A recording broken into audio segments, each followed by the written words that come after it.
It could be argued that we first correspond with our mothers from the comfort of the womb. Our earliest letters instantly delivered in the forms of kicks, punches, elbows, shoves and headbutts, a fittingly bumpy warning that at least 2 human lives are soon to change immeasurably, and forever. In some cases this sets the tone for the entire relationship between mother and child, and marks the beginning of a lifelong struggle to coexist. For others, this may be the last exchange they have.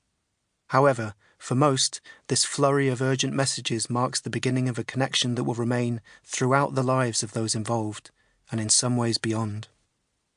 Letters of Note Mothers is a celebration of this most fundamental and complicated of human bonds by way of old-fashioned correspondence, a collection of 30 letters written to, from, or about mothers that may humour, anger, comfort, or sadden you, depending on your current situation, the day of the week, the look your daughter just gave you, the tone of your mum's latest text, or the entirely unreasonable manner in which your son emptied the dishwasher before disappearing upstairs to his bedroom, which, by the way, hasn't been tidied since July. And have I told you about his new tattoo? The oldest letter in this volume was written in the 4th century AD by a young Egyptian girl mourning her mother's death.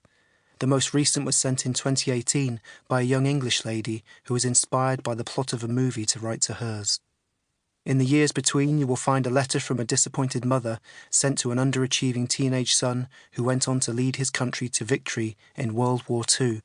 A fiery exchange of letters between a Hollywood leading lady and her daughter, which for some reason they published in their respective memoirs for all to see. A heartbreaking yet beautiful letter from a terminally ill woman to her young daughters, in which she explains her predicament. A farewell letter from a 23-year-old kamikaze pilot to his mother, written a few days before his final mission, and much more. Whilst researching this book, 2 things quickly became evident that I think are worth mentioning. The first is that the majority of correspondence from mothers to their children is written when those offspring are very young or even in utero.